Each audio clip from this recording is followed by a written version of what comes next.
All right, you primitive screwheads, listen up. They're coming to get you, Barbara. I ate his liver with some fava beans and a nice Chianti. Here's Johnny. Vanity. Definitely my favorite sin. I am the devil, and I am here to do the devil's work. The power of Christ compels you! This is my boomstick! What's your favorite scary movie?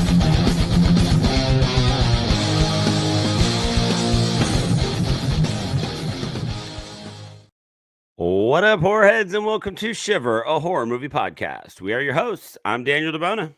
And I'm David Ulloa. And we are joined this week by longtime friend of the show, super fan, content creator with us, one Michael Hunger. Hunger, how you doing, man? Doing good. Appreciate you guys having me back on. It's been a while. Yes, it has. Yeah. I believe the last one we did was when you and I did Tremors last summer. So it is. Yeah, so it's been a little while, but we're happy to have you here as we wrap up a triple feature of Robert Eggers movies. The man just keeps making, when you think he can't do anything else, he just keeps outdoing himself. We did them out of order as we did Nosferatu on Valentine's Day week. We wanted to keep the spirit of the holiday alive, as it is a love story, as it were. So we jumped around a little bit, but now we are planting ourselves firmly on The Lighthouse, a black and white 4x3 two-man show. So in a section that we are calling Lovecraft Revisited, let's take us through some initial thoughts. Hunger, what do you think about The Lighthouse, man? Man, I'm going to bring up something that I watched it with you, obviously, a couple months ago, the first time we watched it.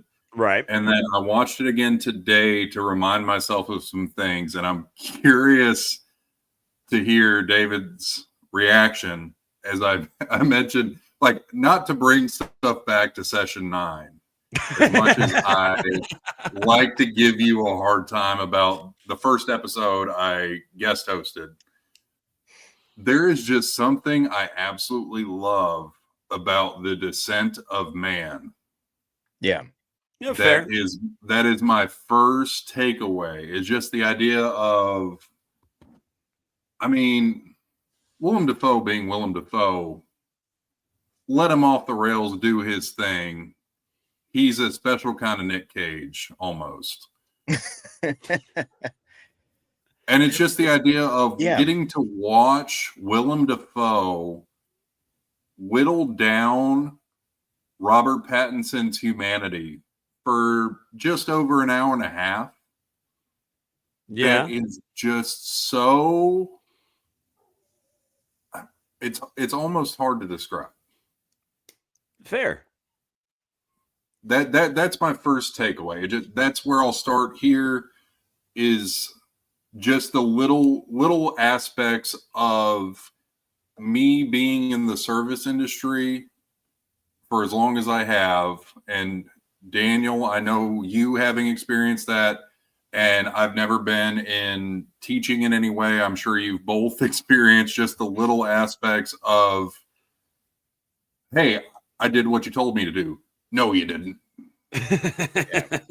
And then just that happening for an hour and a half, that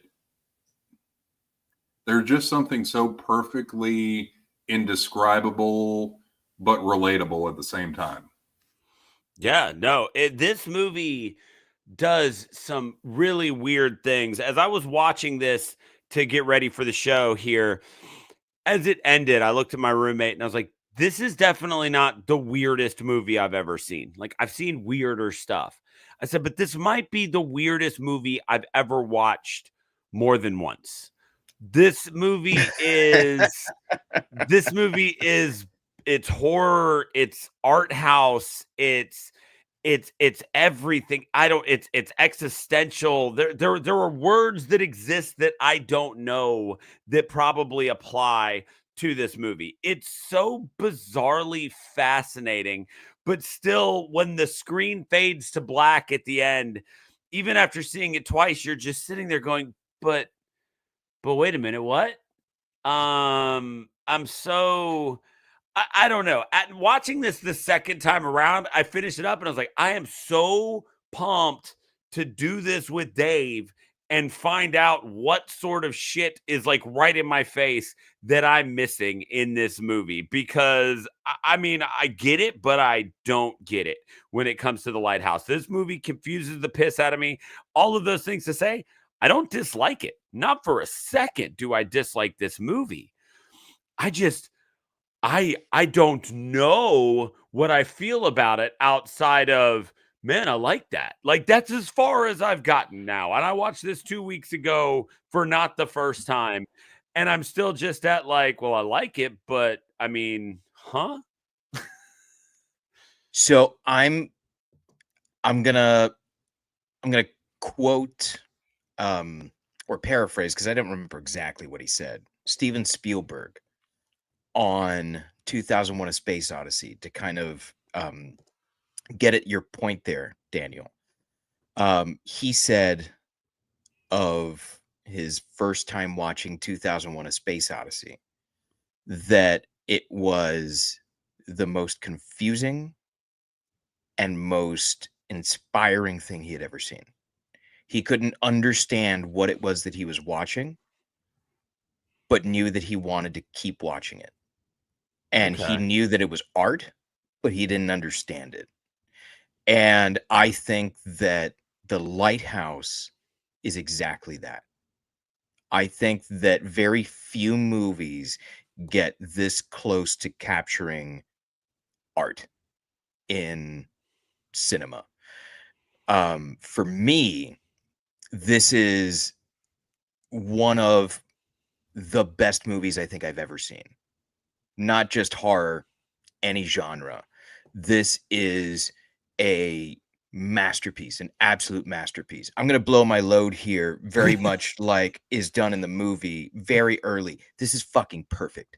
There is nothing that I can say about this movie that you can't see for yourself and then say, no, yeah, this is cinema. This is art. I didn't have to push the idea to do this one last, but like if we ever did something more than a gold star, like if there was a platinum star, if there was a diamond star, that's what the fuck this is.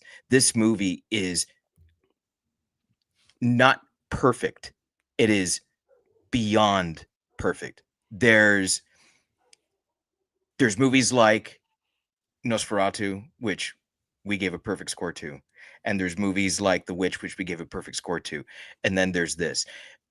I can't describe this movie to someone because there's no way to describe this movie. I don't know that Robert Eggers could describe this movie, and he wrote it and he directed it. What you said about it at the beginning, I think, is really important. This movie bucks all convention for what we know as cinema today. It's starting with the aspect ratio. We're so used to that wide screen that when you start looking at something that's very nearly a square, right? It's 4:3. When you're looking at something that's almost a square, this throws you off. The way you compose in that aspect ratio is entirely different as well. So what you're looking at doesn't resemble the kind of movies that you're used to seeing. Right away, everything you know about how to watch a movie is changed. And so he's constantly challenging us, the viewer, to re-examine everything that we know. The reality of this movie is so different that the aspect in which you watch it in is different. So everything about this movie is nearly impossible to describe. I'm going to be silent for a lot of this, just thinking about how to best phrase what I can't quite put together in my head. I can promise you that I'm trying to come up with something intelligent, and I'm lacking the vocabulary to articulate it with. It's just this movie inspires me not just to keep watching the movie, but to believe that somewhere out there is a young filmmaker who will push cinema forward by acknowledging the past. And I think a lot of times it's always, how can I do something more? How can I be edgier? How can I do this? How can I do that? Instead of saying, what is it that works? Why does it work? And how do I make that new and modern? Instead of trying to say, okay, well, what's popular today is, this social media bullshit. Right, it's the YouTube and the TikTok and all that. And I know I sound like an old man shouting. Yeah, that was right old now. man all day at Clouds. All right. And the gray in my beard is showing strong. It's coming in nicely. Look at that. I noticed that when we first got on today. Yeah, that's looking very regal. Thank you. Better than what my son had to say. There is a magic to the cinema that we all know and love, that for years we've acknowledged as these are the greatest that have ever been made. And it's not just cinema, it's literature too. And I think that that's part of what Robert Eggers does so often, is he goes back to the origins of storytelling. It's the literature, it's the stories that get passed down orally from generation to generation. That is why his stories resonate with us on the level that they do, even if we don't understand what it is that is being said. It's possible Robert Eggers doesn't either. And I think that's the true beauty of this movie, is that more than any other movie he's done, he kind of just throws caution to the wind and says, let's cook and let's see what happens. Yeah, this movie, it does so many things when you're talking about it harkening back to the origins of storytelling and stuff like that. There are so many moments in this movie that feel, there are some that are just blatantly familiar. The way this movie ends, when we get into story, we'll talk about it. It's like, yeah, okay, get it. But then there are just so many times when you're watching it and something happens and you're like, why does that feel familiar? And then you do the hour-long Google search that Hunger and I want to do when something just feels or looks a little familiar, and you can't find it, right? There's something about the way that he visually tells this story that scratches at something deep. We talked about when we did The Witch, how he really got into these levels of familial relationship that hit home for people even who have not had these similar situations. There's something about this movie that is such a foreign concept for, I'm going to go ahead and say 99.9% of the people who are ever going to watch this movie, being stuck on an island with one guy and just a bunch of booze. Well, don't get me wrong, kind of sounds like a dream, but that was gayer than I meant it to sound. Yeah. Well, listen, no homo and all homo, all right at the same time. Right. But there's, so this is not a situation that people can literally imagine themselves being in, because there's no touchstone for creating this situation in your head outside of this movie.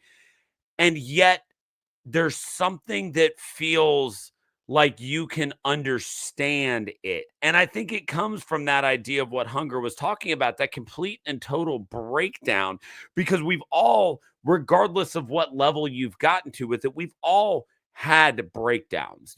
Obviously there are levels there and they end in very different places, but everybody's had at least one all is lost moment in their life. And to see it raised to the nth degree in this movie is mind-blowing, yet simultaneously comforting, because you're like, could be worse. Like Willem Dafoe could be jerking off on my head, so it's a weird feeling that you have through this entire movie that it is really hard to kind of put your finger on, because at the one time, yeah, like one thing I kept running into with when I would tell people we were doing this movie is they'd be like, "Is that horror?" And I'm like, "Well, did it scare the shit out of you?" They're like, "Yeah." I'm like, "Then yes." Like, what? Then, Why? yeah. Why exactly? Like, why is there any sort of debate here? Like, this movie is very, very scary, not for your traditional horror movie reasons, but it is very scary. Right. And so, but it's also it's touching, and it's so many things. It's just so bizarre that all of this happens in a movie that feels, while I'm sure ridiculously scripted, feels very unscripted. Voyeuristic almost. Yeah. Yeah. So kind of going off of that in a section that we're calling Two Men, One Lighthouse, the Yeah. I'm glad you caught where I was going with that. One of these days I'll grow up, but so far 41 ain't it. No. This story really is both incredibly important and virtually non-existent, all at the same time. So Hunger, what is it about the story, like just what happens, if anything happens in this movie, that either works or doesn't work for you? I mean, it's weird because it is weird. Oh, it is weird in and of itself, but it's weird because it's weird. Yeah. A lot of things happen and nothing happens at the same time, if that makes any sense. Completely and totally. It shouldn't, but if you've seen the movie, it does. Right, exactly. As us as three grown men who experienced this movie at least twice, I'd assume. Mm-hmm.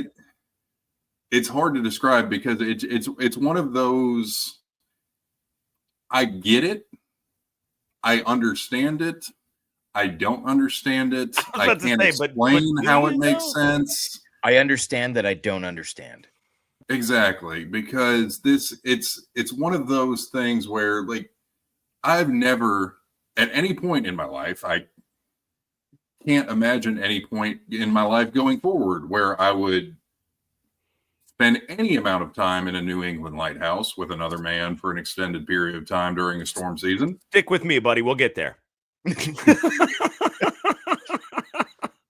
That's anybody to do it with. It's going to be you, Daniel. That's my retirement plan at this point, Hunger. Like, when we're too old to host trivia and work at bars anymore, Lighthouse and booze, buddy. For anybody listening to this, if you ever come across a LinkedIn, job profile, anything, looking for two lighthouse masters, just hit me and Daniel up. We got you. That's in our bag. We'll start tomorrow. But that's the whole thing, though, is just the idea of it's relatable. I've never experienced it, but it's relatable at the same time. There's all these weird things where I've gotten plenty of drunk, but I've also never been drunk in the middle of the ocean with no way of getting where I need to go next. It's like you said, I'm locked into one place with a whole bunch of booze, and then when the booze runs out, I'm trying to figure out where the next booze comes from. Mm-hmm. So it sounds an awful lot like a cruise, though. That's true, but until you've set me on a path now, because I'm going to find the cruise that I can drink dry, and I'm going to blame you, David. If that ever I love comes to up. be blamed for things. I was challenged to this. But I think that's what it is. It's that weird, and maybe it's an inherently masculine ideal of it's relatable, and I don't feel good about it at the same time. Yeah.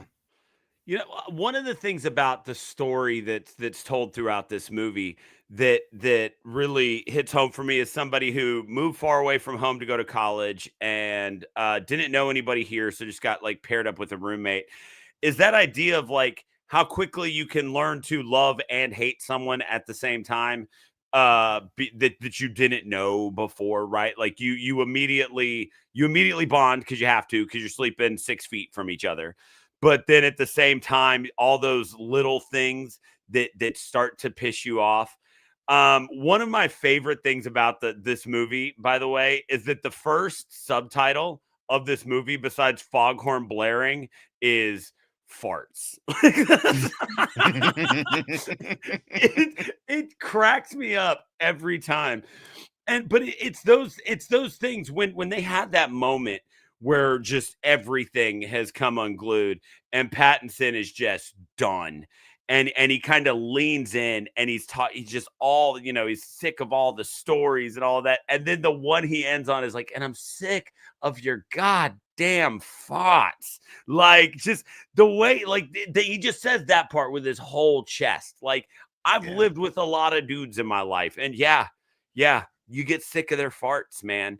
Like I said, it's that weird thing where it's so relatable, right? Because there were moments in this movie where these men literally tried to, and at one point successfully, kill one another. Mm-hmm. And then there are moments where they're drunk and slow dancing. Like, that's a male relationship. Like, that's how that shit works. Like, you bond very quickly over something simple, and then you get drunk together, and occasionally you don't like the other one and you don't want to be around them.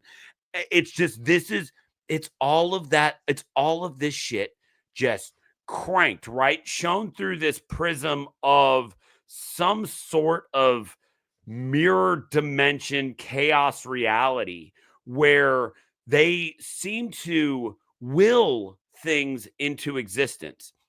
The most fascinating thing about this movie for me is how chaos magic, like left hand, right hand, whichever one you want to go with, path, this seems to illustrate in the fact that Willem Dafoe's character seems to be weaving reality as the movie plays forward. As the movie keeps going, it seems that Willem Dafoe is constantly speaking things into existence in whatever sort of pocket dimension that this lighthouse exists in. He has hacked the Matrix, and he is constantly, by acknowledging that things will be true, making them true. Now, one of the things about the chaos magic element that comes into play is you have to do the things that will allow it to be true, right? It's that master of your own fate, if you take your destiny into your own hands thing. But then there are times when he's talking about the storms and his constantly changing backstory, his bizarre take of what the timeline is like. Oh, it's been 2 weeks since that boat was supposed to be here, and you ain't done shit but get drunk and jerk off in the woodshed. And Robert Pattinson then just acknowledges that he's right. There's not a lot of argument as to what Dafoe's perception of reality is versus the real understanding of it, except for the one time he calls into question his story about his teeth falling out and how'd you eat the grass. He tells a joke, Pattinson's back on board. He seems to have some sort of deity quality to him that this island has bestowed upon him. This lighthouse has bestowed upon him. And there's a really weird element of that in this movie that kind of washed over me the first time that I saw it. But as I was watching it now, knowing what was going to happen, every time Willem Dafoe says something as a fact, it happens. And so there's this really, really bizarre element of what reality is in this movie that calls into play the setting in general. It's interesting because I got a similar but different take on that. And I think it comes from, I think, how I approach the movie, which again with art, it's all about how you're approaching something, because there is no right or wrong. Like there's objectivity has no place in this. For me, it was all that you said about Willem Dafoe, and that he kind of wills things into existence. But it's because reality is not reality unless you acknowledge that it is. I'll quote Mythbusters: "I reject your reality and I substitute my own." Right? That's, to me, that's what was going on here this entire time, is Robert Pattinson as a man who has never had anything to himself is starting out a new career just as a way to make some money so that he can go back home and continue to not really have a goal or a direction. Like, he kind of just loves that sort of bohemian life where I'm like, yeah, I'll figure it out. And, you know, things never seem to work out, but it's because maybe that's what life is just never figuring it out. He bestows upon Defoe the power to dictate reality. Defoe tells him when he meets him, he goes, "Yeah, listen, I've been doing this for X number of years, and I have this much experience, and these are the ships that I served on, and this is how I lost my leg, and this is this, and this is that." And he just accepts it. He accepts it as his reality. It's not the reality of the Lighthouse. At least I didn't take it that way. The reality of the Lighthouse is that it's just a place for something to happen. I don't think that the Lighthouse is significant. To me, I took the title to be the least important thing here. It's not about the Lighthouse, and it wasn't about anything that's going on in the Lighthouse.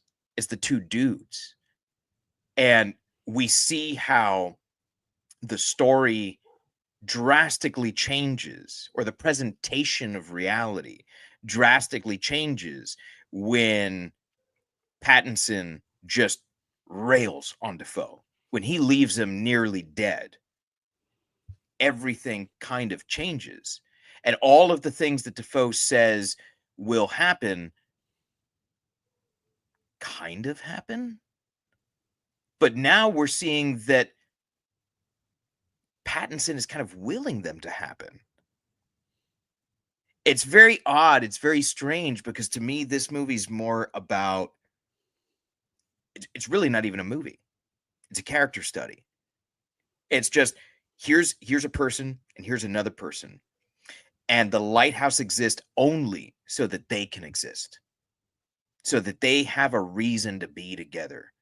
And all of the stuff that happens is just two different people dealing with life. I have a feeling that if we pointed a camera at you and Hunger for however many months actually go by, we'd see something real weird. Similar. Yeah, we'd see something similar. And the thing is that because I think we're supposed to see the movie through Pattinson's eyes, what we get is Pattinson being confused. Has it been weeks since the boat was supposed to arrive, or has it not been? Like you say, he kind of just accepts this reality. Does time kind of work oddly on this island, or is Defoe a small man who has nothing in life except the ability to control this dude? And we've all, because I mean, Hunger, I worked in the service industry as well. I don't miss it. But it was an awful. No. It was an awful lot of fun. I can look back on it nostalgically. When someone when a certain kind of person is given the ability to run the ship, as it were, one of two things happens, and it's only ever one of two things. There's no middle of the road. They either delegate work because they know that this is the right person for the job, or they delegate work because they're drunk with power. It's only those two things. Sometimes it's both those things at the same time, but it's never anything in between. And that's exactly what happens here. Do we know that Willem Dafoe was actually supposed to be in charge? We have no idea, but Dafoe takes charge right away. He sees an opportunity. He takes charge, whether he was supposed to or not. It's very possible that neither of them were told what the job was going to be. We just see two different kinds of people. The guy who is directionless and who is trying to find his place in the world, or okay with not having a place in the world, in Pattinson. And then we've got the guy who's like, there's a vacuum of power and I'm going to take it until it gets taken from him. And not because Pattinson wants any power. It's simply because he's tired of being the bitch. And you said something, Hunger, that... Go ahead. Oh, sorry. Go ahead. You said something that to me kind of like really resonated with me, which is, this is, I think anyone can appreciate this movie, but I think there's two occasions in which Eggers has really kind of dived into the psyche of the man, not the royal man, as in like, we are all mankind, that sort of thing, but man as in like the gender, right? Because he does it in The Northman also. Yeah. And I think that when you stop and you examine men, there's a lot of people in between, because I don't want to put anyone in a box, but you see a lot of Robert Pattinsons, you see a lot of Willem Dafoes, and all this movie is an opportunity to explore what is man at his core. And there's no one best way to be a man. There's many, many wrong ways to not be a man. And I don't know that either one of these two dudes are men, and I don't know that I could say that they're not either. What I do know is that for, an hour and 45 minutes, I couldn't look away. And every time I hear mention of this movie, the only thing I want to do is watch it again. Go ahead, Unger. Yeah, I've been kind of piecing together things as you've been going, Dave, because obviously you were as smart as I want to think I am. You were much smarter than me when it comes to film, and I've piecing things as you've said them. It's like the idea that I get the whole like, we really don't know, is Willem Dafoe supposed to be in charge this whole time? I think Wake's his name. Yeah, because he does fully have that whole. I just watched this a couple hours ago. I can't remember the exact wording, but it's kind of that idea of, as I kind of alluded to the first time, is, did you even clean the floors? It's like, well, sir, the Queen of England's maid couldn't have cleaned the floors better than I cleaned them. It was like, well, I said you didn't clean them, and if I told you to take every nail out of this floor and suck them clean like a whale's pecker, you got to do it because I said so. And that kind of gets into what you were saying about you're a leader because you want to be a leader. You don't have authority, you choose to have authority. And so it's kind of the thing too with Ephraim, whatever you want to call him, Robert Pattinson's character, he's citing, hey, these are what the books say. This is what the manual says are the rules. We're supposed to share time as a wiki. You're supposed to let me in this. And then you've got Willem Dafoe saying, no. Mm-hmm. No, we're not. Yeah.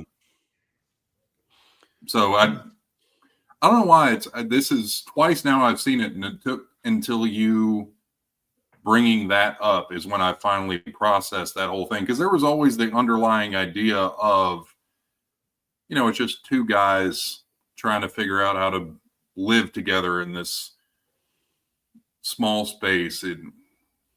This is where things get real, to get into MTV in the 90s. So you're saying they stopped being polite? Yeah, exactly. They certainly do by the end. What I think it comes out in, like, it's so prescient because this is 2019. In just a few months' time, we're all locked together in our homes with people that maybe we do want to be locked together with, or maybe we don't want to be locked together with. And we've got to figure out what the dynamic is when it's 24 hours a day. Because I can pretend at work to be someone, and I can pretend at home to be someone. But if I'm 24 hours in front of you, 7 days a week, I can't hide my true self. Eventually the true self comes out. And that's kind of what we see here. We see two dudes that have got a lot of fucking problems that can't sit down and face their own problems, much less someone else's problem. Anything but which therapy. Is why anything but therapy. Literally anything 100%. but therapy. Yeah. And as someone who believes in therapy and has gone to therapy, gentlemen, trust me, therapy fucking works. But that's kind of besides the point, because my life is not what we're talking about here. We're talking about the lives of two dudes that kind of represent the spectrum of all men, because you're somewhere there. It's not that you're either a Thomas or an Ephraim. You could be both. You could be neither. You could be somewhere in between there, or on a further extreme from that, although that's kind of hard to imagine. Right. But the idea that this movie is about something, to me, doesn't sit well. I think that this is about someone. And I think that that's why this works. This resonates with me so much, because it's not about, like, I love Commando because Schwarzenegger does something, I need one of those whiteboards that's like episode since Dave's last Commando reference. And it's just me erasing. Son of a bitch. It's always zero. It's always zero. I love Conan the Barbarian because Schwarzenegger does something. I love Terminator because Schwarzenegger does something. I love The Lighthouse because Schwarzenegger did nothing. Because someone, not something, because someone, and it's not a thing that happens very often. In fact, the only other movie that I can think of like this is 2001: A Space Odyssey. What the fuck happens in 2001: A Space Odyssey? The only reason why I claim to know, and part of it is because I'm a fucking douche, but the second biggest reason why I claim to know is because I read the fucking book, and the book is much more explanation heavy than the movie is. There's a lot more plot in there, but the movie, when you take it on its own, it's not about anything. That movie's full about of stars. People. It's about someone, a man's journey through evolution, and that's a powerful fucking thing. When it's like, hey, listen, we're not talking about something, we're talking about someone, and then immediately you're tied to that thing, to that person. It's like, okay, I see myself there. Maybe it's Pattinson, maybe it's Defoe. I certainly hope that you don't see yourself in Defoe, but I also certainly hope you don't see yourself in Pattinson. There's nothing about this movie where you can say that's me. Right. But there's also no point in this movie where you should be saying I'm not here at all either. And to me, that's why this movie comes as close to art in cinema as I think any movie's ever gotten. There are movies that have gotten this close, but I don't know that there's any movie that's gotten closer ever.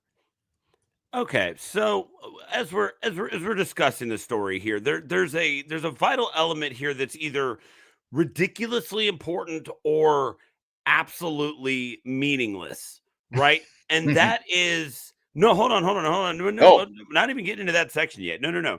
I want to, because it's not a living, breathing thing. So before we get into characters, while we're talking story, my question for each of y'all is, and Dave, you kind of said it, like the lighthouse is just the title on the box, right? But is the lighthouse itself vital to this? Like you were talking, because the like I said, when I was giving my explanation of how it seems like Willem Dafoe is weaving these things, there's this interesting element to the story of whether or not the lighthouse has some sort of powers. There's the weird tentacle. There's whatever it does to Pattinson when he pops the glass open and he finally gets to see it.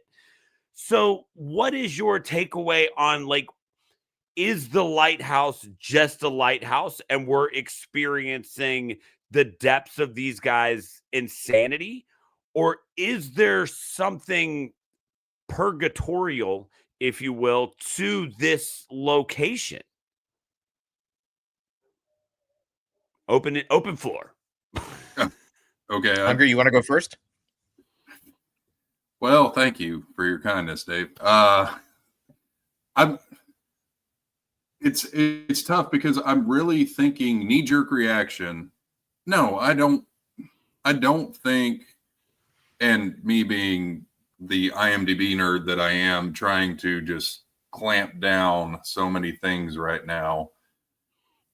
Trivia I've just looked up that is in no way my opinion, just facts that I've found on the internet.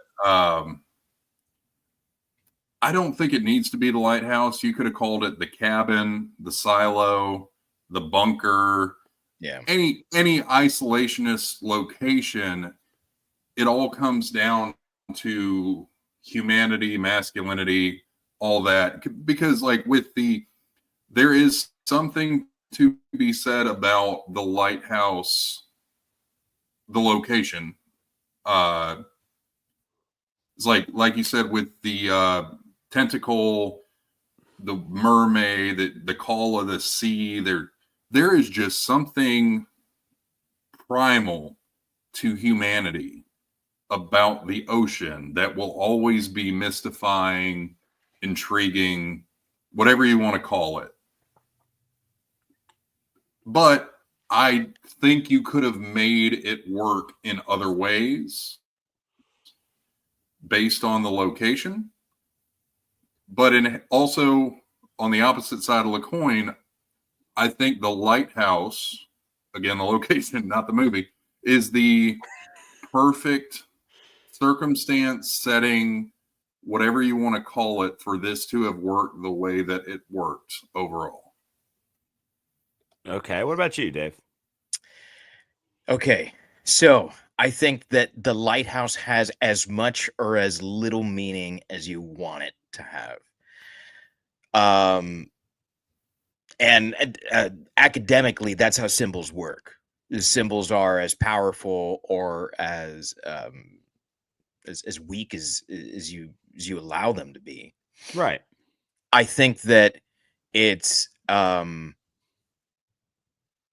I think that Hunger's right on the one hand, in that it doesn't matter where this movie's set, because it very well could have been a cabin, and we've seen the descent into madness in cabins before. Could have been a bunker, and we've seen descent into madness in bunkers before. It could be anywhere, any place where we're forced to live together and acknowledge each other. But on the other hand, there's so much that to me seems like, okay, well, can I ignore that sort of thing? Like the fact that it's a lighthouse and that the sea plays such an important part in the movie. The sea's often personified as a woman, and yet they can't go there. From the sea comes the mermaid that he dreams about, thinks about, lusts after, and yet he can't actually be with her. And the mermaid in turn is also the totem that he uses for pleasure. Again, from the ocean, right? The lighthouse stands in stark contrast to that. The lighthouse is the antithesis of it, and then phallic. It's phallic in nature is the other thing, right? So these two dudes, which could be seen as refusing to acknowledge the lust that they have for one another, are quite literally ignoring the giant cock that is between them, right? So symbolically, I mean, there's that. I mean, there's the sex of it all. And when as a teacher of literature, whenever you think there might be a reference to sex, it is. It just it is. Writers are the horniest group of people that you'll ever meet. And whenever there's doubt, well, could it be that the ocean is? Yeah, it's a fucking woman. could the lighthouse? No, it's a fucking dick. Yeah, no, it's 100% what it is. And it also isn't, because it's just a place for them to be. It's just a place for them to go mad. But then there's also, because of the phallic nature of the lighthouse, there's rungs to the ladder. Pattinson's got to climb that ladder to get up to this thing that he wants more than anything in the world, which he didn't want until he knew it existed. Right. Which, I mean, if there's anything that that describes man more than you're playing with that ball, I want that ball, I don't know what there is. Why does he want to share the wiki duties with Thomas? I don't know. You don't know. And yet we all know. And it's because it's there. It's there. Right. And therefore I want it. Why do I want that thing that's over there? It's because it's over there, because I can see it, and because it's not in my hands and it's in his hands. So fuck him. I want it. That's when you put that aligned vertically, it totally brings to mind the corporate ladder, the social ladder, right? We often associate or describe climbing the ladder of whatever that thing is. So this is Pattinson trying to become the man that he has decided Defoe is. How many of us have bosses that were like, yeah, I could do your job better? Could we? I don't know. I haven't been given that opportunity yet, and yet I'm convinced that I can do your job better than you. And so I'm more deserving of it than you are. Could be right, could be wrong. But that's what's symbolized there in the lighthouse. And once he gets there, because we don't really know what happens with Defoe and the light, it's very possible that he's failing just as much as Defoe did. It's possible that he does actually understand the meaning of being a wiki, and that's the realization that he has at the end there. And it's very possible that he understands, yeah, this shit wasn't fucking worth it. I killed a man and I drove myself nuts to get here. And this is the reward? What it means is just as important as anything else in this movie. It could be absolutely meaningless, or it could be the entire meaning behind this movie. The whole reason why this movie was made. I don't know. Yes. And I think anyone who claims to know is a fucking con man. Usually. I mean, as a general rule, right? There's an element to this that I wish I could kind of project onto this, but at the same time, it feels like it sullies how like ethereal this movie is, right? And that's this idea that the lighthouse is creating these situations in order to drain these men of their life force, like some sort of succubus or incubus.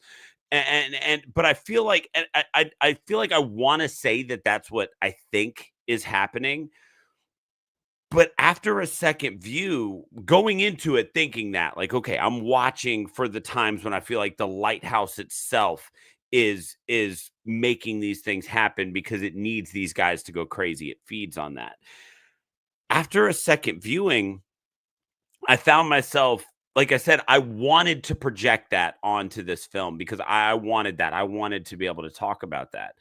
But I feel like it really, like, doing something that seems mundane compared to the way that we're talking about it now, right? This idea that no, like, there's no evil force at play. There's just two guys with really seedy pasts that end up that just end up going completely off the deep end.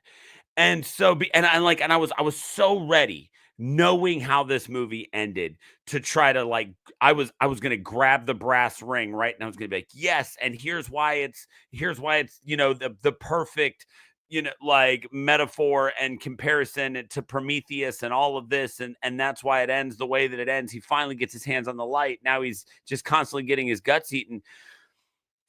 But to say that it can be simplified to that, it feels dirty, right? It feels like I'm doing Eggers a disservice to, like you said, to be like, no, I get it. I'm sorry to interrupt, but I don't think you're doing him a disservice by saying that, because I think it is entirely possible that there is some strange force that's driving these men insane, because it's also entirely possible that they were totally normal, rational people before they got to this island, right? Before they got to this lighthouse. I don't think you're doing him a disservice by saying that. I think that however you decide to look at this movie makes it so much more interesting at that moment.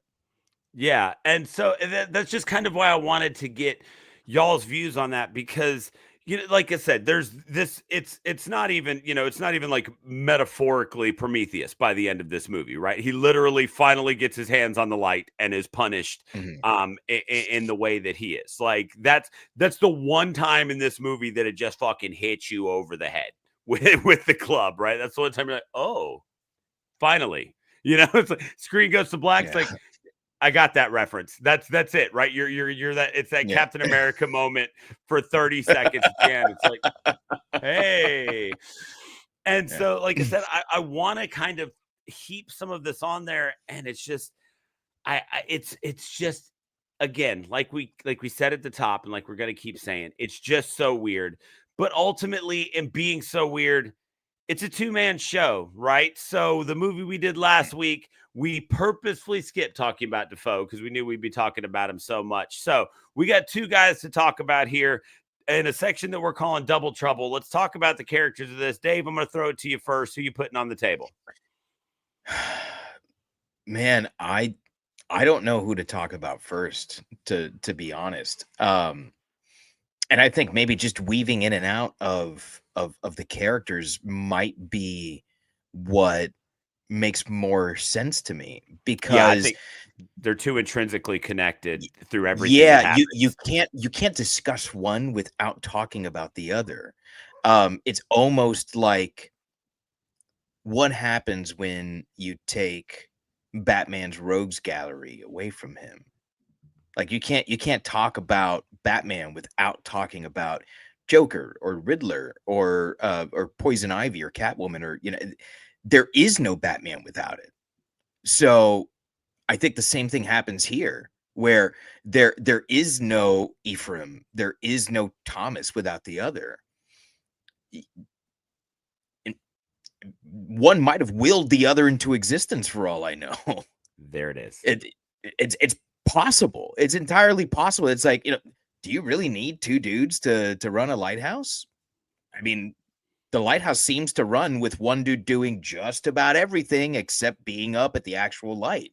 Yeah. So that would have cost him, one less trip to the fucking woodshed to jerk off for 10 minutes. I mean, at some point you get so good at it, it doesn't even take you 10 minutes anymore. So I don't know that we can talk about this without actually talking about both these guys at the exact same time. What I do know is that there's few performances that to me are as lasting as these. They stick with you for so long, and you do get that in a lot of Eggers movies. There's at least one performance you're like, God, I'm gonna thinking about that to the day I die. And here, because of the nature of the movie, and there's only two dudes, we luck out. And it's not luck, it's fucking Eggers, man. But we luck out that both of them give the performance of a lifetime. Unfortunately, that's been said about Dafoe in just about every movie he's ever done, because the guy is just fucking brilliant. He's out of his mind, but he's brilliant. He's electric. Yeah, yes, that's exactly it. There's an electricity that runs through him, whether he's working with Eggers or Yogros or fucking Sam Raimi. It doesn't matter. I mean, the guy's fucking electric, and he charges every scene. Everything he touches becomes living. It's wild. It's crazy. I guess Defoe's who I'm going to talk about first. Okay. Yeah, because that's I guess where the conversation went. But it's, to me, he is every sad small man that never accomplished anything and found ways of making himself seem less small and less sad to people with less experience than him. That's who he is for the majority of the movie for me. I never see him as a person of power. I never see him as an authority figure. I see him as the sad small man claiming to have authority and claiming to have power. And the odd thing is that Pattinson gives him that authority and that power. So does he actually have it? It's all a perspective thing. Would I have given him that authority? Because I can tell you that in the various jobs that I've worked throughout my life, I have given dudes like that power and authority over me. So maybe he's not so sad and so small. I don't know. But to me, that's he captures that so well, because there's a specific person that I saw when he was doing that. And I was like, man, you're so sad. Right. You're so small. You're so powerless. And with this one thing that you've been given, this power over me, you've lived rent free in my head. That's fucking awful. I hate that. You should pay for your rent. You shouldn't be allowed to live rent free anywhere, right? This is America, damn it, and we pay our way, or whatever, And that is so powerful when you're able to make someone think of a specific person. It's like, yeah, man, you spoke to me. You spoke to the experiences that I've had, and you've channeled reality, my reality, and now I can engage in this cinematic reality as absurd as it is, and really, really feel and connect. It's to me, that was like insane. His performance, so nuanced, because I never felt sorry for him. And that's so weird for me to say, because it's a really human performance that he gives. But I guess because I've known people like that before, and my association with them is shut the fuck up, I don't feel sorry for him. I never once felt sorry for him. And I mean, I never wanted him to die, but even when he was being told bark like a dog, I was like, yeah, bark like a dog. That's that's where your story ends. Because how many times have I wished I could tell someone bark like a dog? Right. Hunger? Yeah, I mean, couldn't hit the nail harder than Dave did just now with, I mean, that with us having your arms are much longer. I'm sure that just like this motion, you would hit much harder. Give it the Donkey Kong. Yeah. Yeah, I mean, we get into science, then maybe, but as far as where we're at right now, I mean that's exactly where I am. As I'm kind of trying to piece together like my own fan theory in the background, just to kind of have my own idea. But to follow up on your point, is just really that's the biggest thing. Is I think Willem Dafoe is one of those actors, first of all, who, like I mentioned earlier, is like he's a Nick Cage, which I don't mean to compare them in any way other than they're a very particular kind of personality. And I think everybody probably has their own first experience with Willem Dafoe or with actors like that. And so anytime I see him in anything, I'm always hearkening back to, it was a bloodbath. Special Agent Paul Smecker. Yeah. So I always take him how I get him. And this was a very interesting side of it because it was unhinged and realistic. I mean, it's weird seeing a Robert Eggers movie that translates to memes as well as The Lighthouse does. Yeah, I literally sent Daniel a Defoe meme from The Lighthouse yesterday. Yep. So it's just that idea of I'm kind of piecing together. Yes, it is relatable, like you said, Dave. I've dealt with these guys, and to not put too fine a point on it, I'm twice most of their size, literally and figuratively, however you want to say it. And it's just one of those things where it's like, does you having this power mean that much to you? Okay, like we can. It's just easier for me to let you have this one, and that's how those things usually play out for people, like that. So like that. Go ahead. No, that's pretty much what my point was. So here's my Hail Mary swing for the fences, if you will. And I'm not saying that I'm standing on this as business. I'm just saying that this is one idea that I've had in a week since watching this movie for the second time. And again, it's one of those things where I'm kind of projecting onto it, and it's this idea that you've seen this type of thing in other movies. But I think there's an argument to be made here for the fact that that Thomas Willem Dafoe, which one is he? Is he Thomas Wake? Yeah, Thomas Wake. Thomas Wake, man.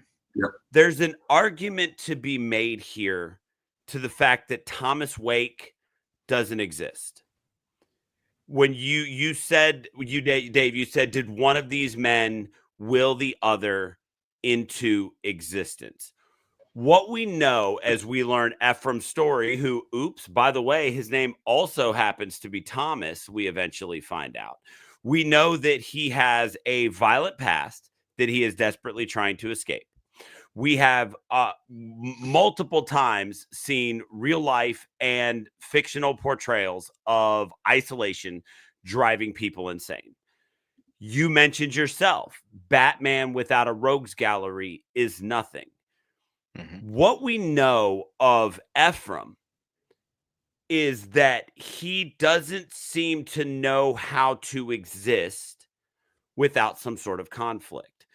Is running this lighthouse a two-man job? It sure doesn't seem to be, because like you said, the only thing that Wake seems to do is watch the light. That's it. Everything else is done by Ephraim.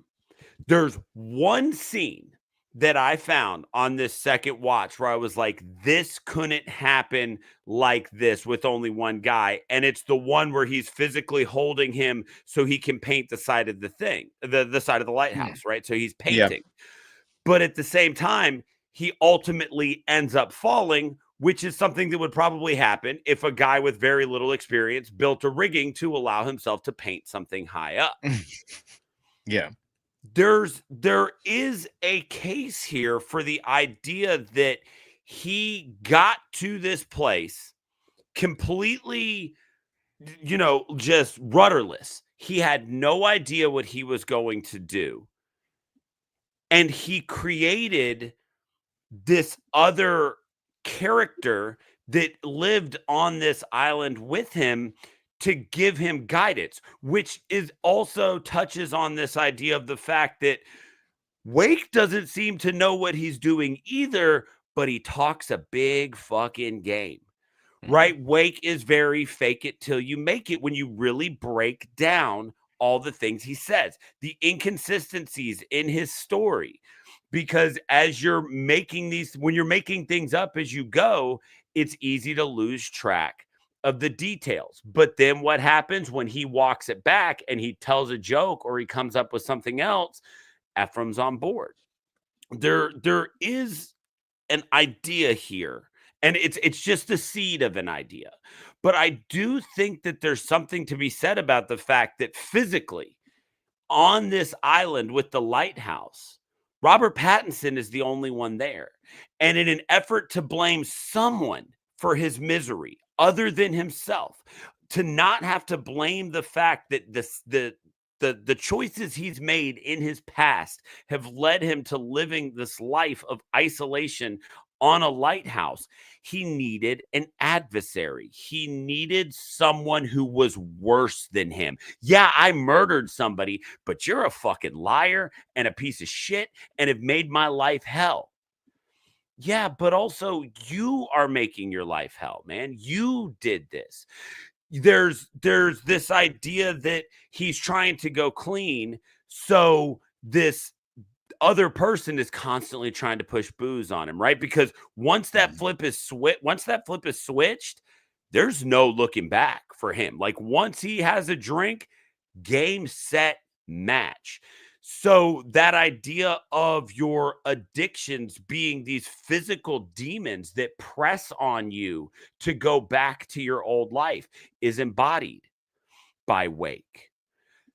If you look at this idea of he needs a goal, right? But he also needs someone to stop him from getting there. The only goal to have when you're living on a lighthouse would be to be up there with the damn light, right? That's the whole fucking show. Logical. If I can just walk up there whenever I want, then what's the fucking point? Like, why am I doing this every single day? But if there's a guy who won't let me up there, if there's someone who keeps that locked and keeps me from getting to that, now I've got a driving force. Now there's a reason for me to be doing something once I'm on this island other than just the mundane dog shit that fills my entire day. There's pushback. So I think that if we were to look at the characters in this movie as one of them willing the other one into existence, which hilariously enough, considering earlier I said it's Defoe who is weaving the path that this goes on. And then you said you view it as Pattinson. I think that Pattinson is the one guy who actually exists on this island. And that is why he's so willing to accept all these other things. That's why there's no reference for how long this is actually happening. That's why when Defoe says, nope, you're the one who chopped up the lifeboat. Give me that axe. He's like, my bad. And he hands it to him. Because there are times when he has to give into his demons as being the logical part, because if he can't blame that on someone else, then he has to accept what he did.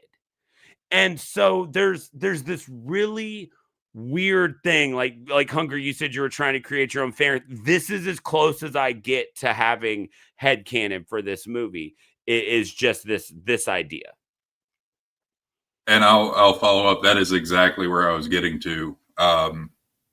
Finally piecing it together, specifically because it's kind of, not to toot my own horn about the 2 semesters I studied psychology in college, but it's the idea of the id versus the ego. Mm-hmm. When once I'm going back to look at it from another view of specifically the idea of, okay, like you said, it's isolationist. He's running away from, and just to clarify, not technically a murderer. He just let that dude die. Okay, fair. Is an omission of the truth a lie? It's at worst manslaughter in the courts. But anyway, specifically when you get to once he reveals that to Thomas Wake, he gets the whole he's being chased, whether it's a dream, whatever you want to consider it. That's, you've been spilling your beans or whatever it is that. Mm-hmm. That I think now that I'm looking at it from a different angle is, that's like, there's no Willem Dafoe, as much as I would like to think every time I made a bad decision, Willem Dafoe is chasing me down the beach, yelling at me about the terrible decisions I've made. It's like, that's his conscience coming back to be like, hey man, you got to bury that shit deeper down inside and get the fuck over it as we move on with what you got going. Keeping this lighthouse moving. That toxic masculinity aspect of this, right? But bury it down with Brown. That's what this whole thing becomes. And so he's Willem Dafoe in that moment. You're absolutely right. Is his own subconscious being like, no, we swore we would never talk about this again. Why are you spilling your beans? So anyway, like I said, there's my home run. There's my home run swing for this one. Because I feel like your home run swing. I'm Jose Canseco's head popping that ball over the fence. Yes. Nice. I love that. I love that. I think that the story works with that. And yet I think the story works with him being there as well. I'm going to keep saying it, and I sound like a broken record because I'm hearing myself, and it's like, that is what happens with art. Like when you look at a painting and you're like, but is the Mona Lisa smiling? Is she or is it a smirk? Is she upset? She need a fart? What's going on there? Right? When you look at something so long and you're like, fucking tell me, what are you? Like that's where the magic in movies happens. When introspection enters the screen, that's where magic really happens. So I love that. I absolutely love that. Pattinson also is just fucking outstanding here. Couldn't quite nail down that accent, though. Wasn't 100% sure exactly what he wanted to do with that accent. So I think that might be intentional. Like the times when it suddenly becomes Bostonian? Yeah. Yeah, like the farts. I'm tired of your farts. Like it's so Boston. It's so Boston. I think it might be on purpose because I don't think that he's supposed to be a smart man. I think he's supposed to be very average. And I think that Pattinson does a good job at portraying average in this movie. Not that he's average. I mean, the guy's a Greek god, you know, he's fucking Batman. and he's fucking Batman. All right, for God's sakes, he shimmers when he walks out into the fucking sunlight. You know, you ever seen Water for Elephants? Fucking amazing. But I think he's supposed to be almost offensively average in this movie. And what's more offensively average than a white guy from Boston? Well, that's not exactly where I was going with it. I think you meant averagely offensive. Oh, damn, that's so good. Yeah, that's very good. Yeah, kudos to you. Well played, sir. But for me, it was like he is constantly trying to be something that he isn't because he isn't much. And by being these different people and doing these different things, he now has his identity. When you are better than average at something, at anything, that thing becomes your identity. You're either an athlete, or you're an academic, or you're an artist, you're a musician, you're a writer, you're a driver, you're a runner, you're a whatever it is. When you're exceedingly good at something, you don't even have to be exceedingly good at it. Just slightly good. That's your thing. What happens when you're entirely average at everything? You're not anything. And that's him. He's not anything. And he establishes that right away. He's like, why are you here? Why become a wiki? Like, well, because I wasn't doing anything. That's his answer. I wasn't doing anything and I could make some money doing this. For what purpose? Not to keep doing nothing. And so I think that might be on purpose, that he keeps slipping in and out of this thing because he doesn't know who the fuck he is. He doesn't know, he can't keep straight who it is that he's supposed to be. He tells that story about, the spilling the beans. And is that even really true? Did he actually see a man die? Or is it just an interesting thing? How many times have we heard someone say an outrageous story? It's like, bro, that's not fucking true. Why would you say that you've been arrested? Like that's not a positive thing. And yet you're telling me that, like, why go with this negative stuff or positive stuff or anything? It's the same reason that children act out. I'm getting attention for something. And if I'm nothing, any attention is good. Any attention is great because you're paying attention to me for something. So I kind of love that he does slip in and out of that Bostonian accent. And, occasionally it's that sort of like, Minnesotan sort of like, what do you call that? That Midwestern accent.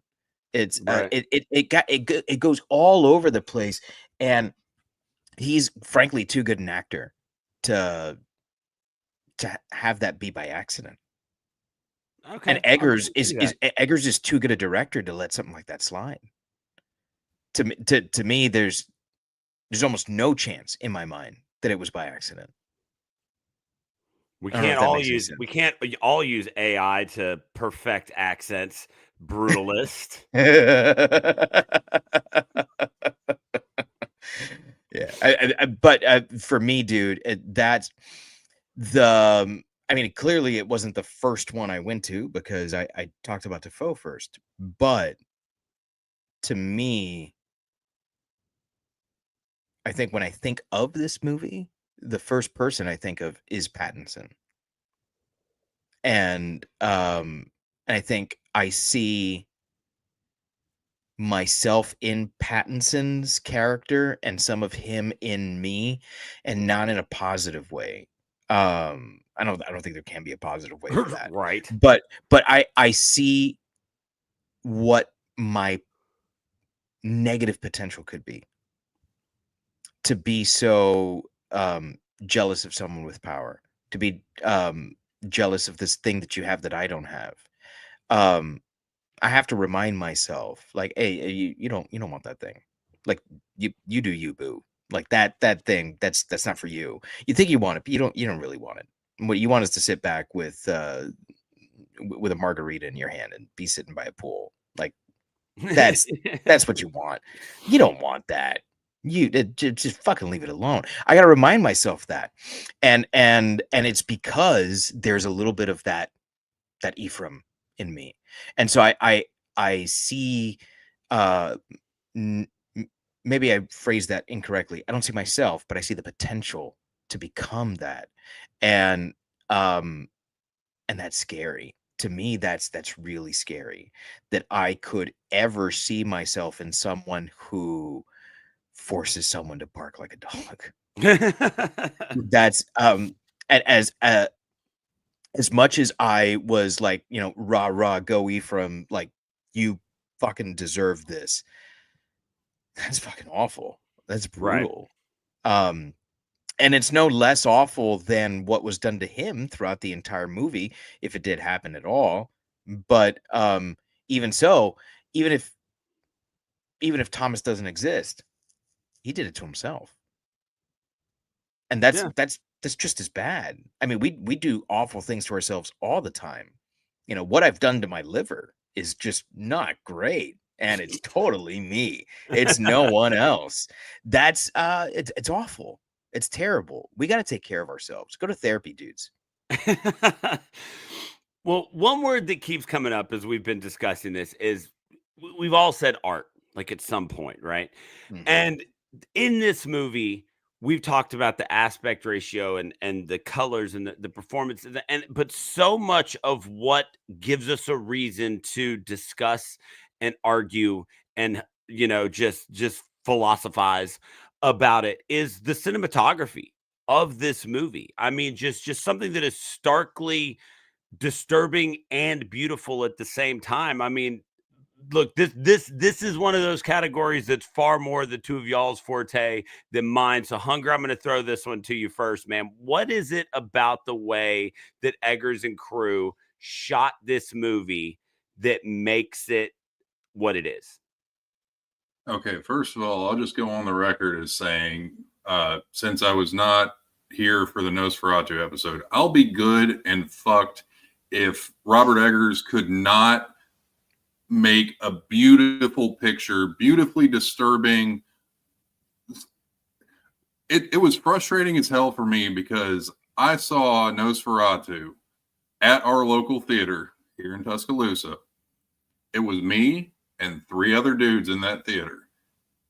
That the end came up on the screen. We all kind of settled in and I guess processed that split second of like, wait, this isn't Marvel. There's not going to be some weird post credit where Nosferatu's hand twitches in the background or whatever.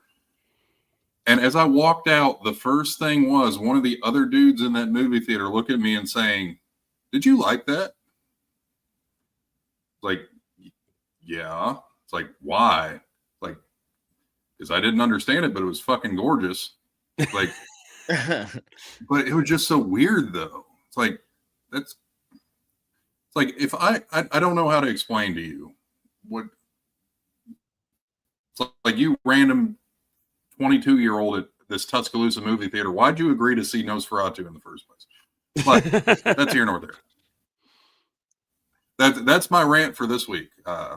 This week's episode brought to you by Michael Hunger's rant. No, it just, man, that dude knows how to film a movie. I don't know what it is exactly.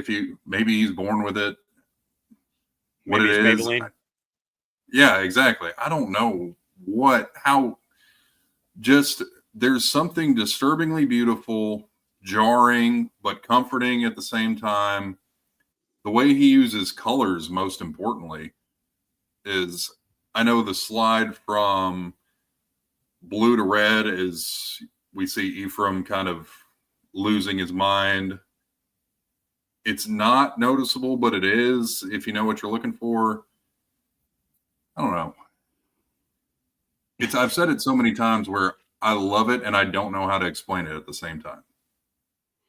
Right. I mean, and that's probably how it should be, right? Like, again, because that's how art works. Like if you have ever, and I'm sure most people, even if you don't know what it's called, have seen Guernica, right? This famous Picasso painting that will bring many people to tears, even if they have no idea what the story is or what is going on in this painting. There's something remarkably beautiful and powerful about it that at quick glance you don't see. You just see a bunch of blue and it's blocky and it doesn't make any sense. But you spend just a few minutes with it and it is just this absolutely amazing thing. And you should never be in a position where you feel like you have to describe to somebody why it's beautiful, right? Like it's just not something you should ever have to do. Like I am fortunate enough that I have seen it in person in Madrid, and there's something strikingly amazing about it. That's how I feel about this movie. I could not for a second begin to tell you what it is about the way it looks that just hits me dead ass in the chest. Dave, at the very beginning, there was something you said that I never even thought about, which is that use of 4-3 in this movie, immediately telling you, buckle the fuck up. This isn't like anything you've seen before. Mm-hmm. But now that I see that, I'm like, that's what it is, right? The way that this movie looks, the way that this movie hits, it does me like no movie has before it. And yeah, you're right, Hunger. Like I don't ever want to have to explain to somebody why this movie is so striking, because this is very much it is or it isn't for you. And so I'm right there with you. Like I look, you look at it and you're like, it's a black and white square with some dudes in it. But it's so much more than that. And there is an understanding of how to use a movie camera that went into making this movie that I could probably pour the rest of my life into studying how to make a film and never understand. One of the things that helps establish that is actually taking the artificial element out of it. And I don't know if that's the best way of describing it, but I think I've come to really love anything analog, and kind of rebelled against the transistor and the digital and all of that. I like the organic in the analog, whether it's a tube preamp, whether it's a vinyl record, or whether it's film instead of a digital sensor on a camera. And that's one of the things that this movie does that we don't even think about these days. We just assume that everything is made with a digital camera, because since since George Lucas kind of pushed that format, it has made making movies so much easier and accessible for a lot of filmmakers. But the truth of the matter is that what we often associate with the cinematic look is film. And what Jaron Blaschke, the cinematographer, and Robert Eggers have done for their last couple of films is they've done it on film, and it gives it an entirely different look. And it's one that you recognize right away. And oftentimes it's just, man, why does this look different? Why does it hit different? It's the same as, and I am that asswipe that will tell you, yeah, man, vinyl sounds warmer. All right. I not only believe that, I will die on that hill. It does sound better. And the all-tube guitar amplifier sounds better than the solid state one. And that film looks better than the digital. It just does. It does. And the other thing that they decided, not just, okay, well, we're going to shoot it on film, is the film stock that they used. It's a film stock that everyone has seen before. Whether or not you've seen the entire movie, you've seen clips of a movie that was shot with Kodak XX. It is possibly the most classic cinematic black and white film. Schindler's List, Manhattan, the opening sequence of Casino Royale was shot on Kodak XX. And I think when a lot of people think of black and white film without knowing it, what they're thinking of is Kodak XX.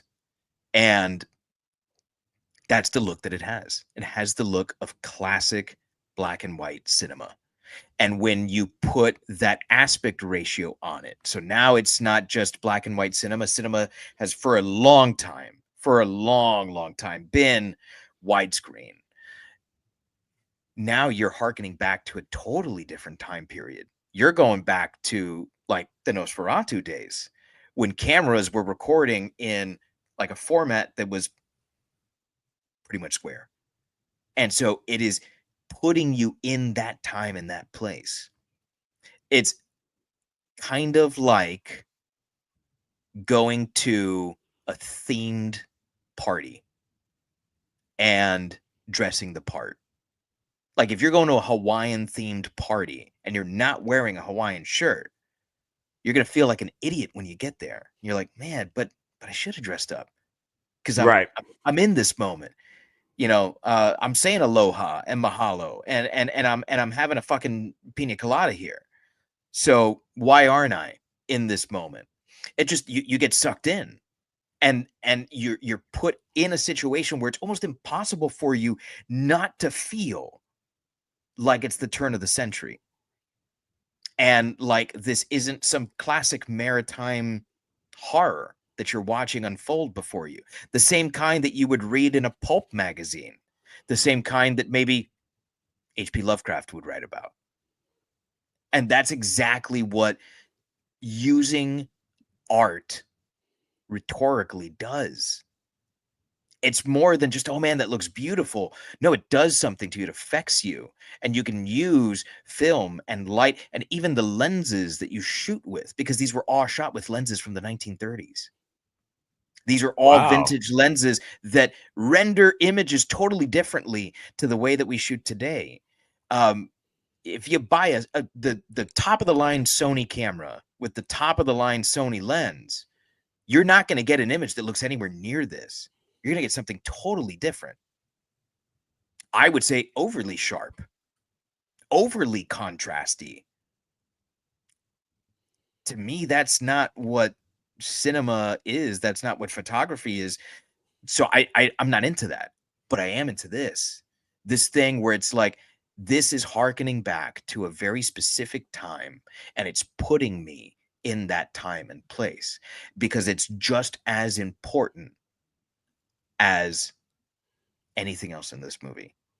And everything that you do in black and white cinematography is drastically different than what you do in color.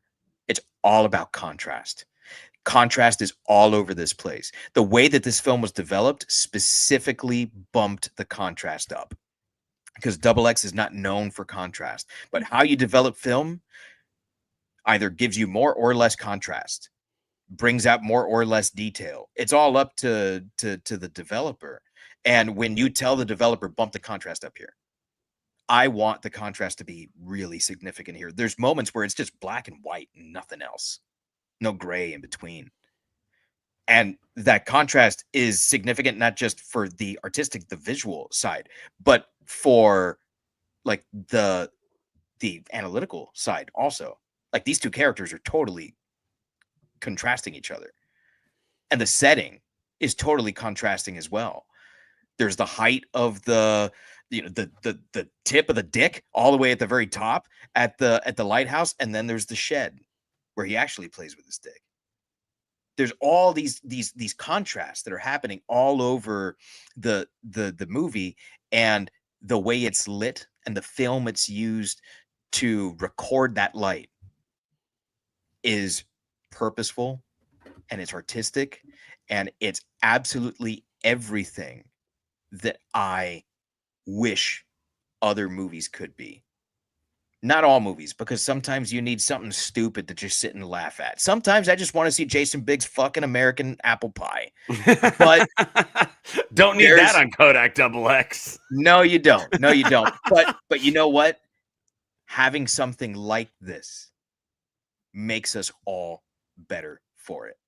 And watching it doesn't immediately take away from your masculinity to see two men possibly be gay for each other and not go for it. It doesn't make you gay to see a dude jerking off. None of what happens in this movie does anything other than just be art. I mean, it elicits a response, right? Ultimately, that's what art comes down to is do you have a response to what you're being presented? So I think that's it. Hunger, did you have anything else about cinematography? No, I think I blew my load already on that and couldn't get any better than the way Davis put it. You and everyone else in this movie. Right. So that leaves us with only one thing.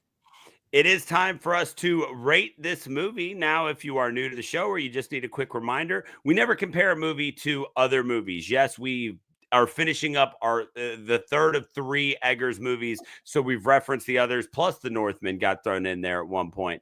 Right, we've talked about what this guy's done, other movies that are comparable and how they make us feel. But when it comes to rating a movie, we're only looking at what this movie is presenting us. So we're not using buckets of popcorn or stars or anything like that. We create a unique rating system for every movie. And Michael Hunger, as the guest, you get to pick. What are we rating this out of? Out of a possible 5, what are we looking at this movie? All right. I know I kind of hinted at my, I guess, history, whatever you want to call it, before we got onto the show. And my first reaction was just to be funny and mildly vulgar, as I've done before. But I think to do that, as we've talked about, it would be a disservice to Mr. Robert Eggers. So I'm going to keep it simple. I'm going to say it will be out of 5 apocryphal seagulls. Ooh, I like that. That's a $5 word. All right, well, you picked it, so you get to go first. Michael Hunger, out of a possible 5 apocryphal seagulls, what do you give the Lighthouse? I mean, we've spent a good hour and 40 minutes so far, so I'm not going to keep us going any longer than I need to. 6. Can I gold star this? Absolutely, you can. Robert Eggers can film a picture. He can do no wrong in my book. I would be underselling the idea that this would be one of my favorite movies of all time. And that is the best way I'll leave it at that. 6 out of 5, one of my all-time favorites. That is where I am. All right. Dave, you rated this thing before we started, but would you like to remind everybody? I don't count so good, but I don't think I have enough fingers on one hand to rate this the number of apocryphal seagulls that it needs. So whatever the maximum number you're allowing, that's what I'm going to throw out there. Okay, we'll stick with our 6. There's I think there was one time when we did surpass that when we were doing Hereditary. It was early on, but yeah. So well, I think we did 6, but we counted 12. That's right. That's what we did. Yeah. We added instead of averaged. Yeah. So look, I'm right there. I'm right there with you guys. This is 6 apocryphal seagulls, right? It's for all the things that we've talked about, for the past 100 minutes that we've been here. This movie, they're even if you were to make an argument for something that was wrong with this movie, it would literally just be something that you didn't like. And I think that ultimately that's what this one is going to come down to. Is this is not a movie that everyone's going to enjoy. People who and this is no slight against people like this, but people who just enjoy popcorn flicks, a summer blockbuster, they're not going to like this movie. People who don't like things that they don't understand, they're not going to like this movie.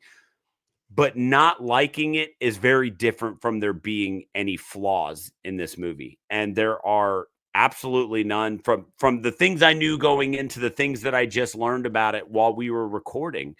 Every single step made to create this movie and put it out to the public was so perfectly executed that it would be wrong to do any less than 6. Perfect. So that's a perfect. It's 6 gold starred, 6 apocryphal seagulls. And there you have it. That concludes our triple feature of Robert Eggers films. And the only reason why we're not going to continue and do a quadruple feature is just that The Northman is not very horror. Right. It's much more action, drama. It's brilliant. It's amazing. Please watch it. If you've seen any of these movies that we've talked about in the last couple of weeks and enjoyed them and haven't seen The Northman, what the fuck are you doing? Go watch The Northman. But that kind of wraps this up. In a couple of years, we'll probably do another Robert Eggers month where we watch, Werewolf. And he's got Werewolf as one of his next projects. He's got more horror on deck, according to his list of shit coming up. So, but Hunger, thank you for being on with us tonight. Yes, man, thank you. If you're watching us live, you can see that he's at Tallboy Trivia. Tell him what Tallboy Trivia is all about, Hunger. Well, if you're listening and you're in the Tuscaloosa area, or at least a reasonable driving distance to the Tuscaloosa area, I host what I think is a pretty fun game, at least. Sometimes we have too much fun, don't we, Daniel? We do. We do. That is Monday nights at the Gray Lady. We're on Greensboro Avenue, downtown Tuscaloosa. This coming Monday, we're doing Black History Month trivia. So it'll be trivia all about African Americans and their contributions to society. And then the next thing I've got planned will be the biggest thing I've got going for me right now is it will be the 5-year anniversary of the first time I ever hosted trivia here in Tuscaloosa. So if anybody wants to come out on the 10th of March, 8 o'clock, that is the Gray Lady, downtown Tuscaloosa, I would really appreciate you spending the night with us before we get going into St. Patrick's Day. Just follow me, like Daniel said, at Tallboy Trivia. That's the best way to keep up with what's going on. All right, there you have it. And if you're not following us, you can head to shiverpod.com where you will find links to all of our social media. We are on Instagram, YouTube, Facebook, and Twitter. All of those things at ShiverPod. Keep up with us. We'll let you know what's coming up because 100% honesty, we don't know what's coming up right now. So make sure you follow the Instagram and you'll know by next Wednesday. Absolutely. So on behalf of all of us here at Shiver, fight you very much.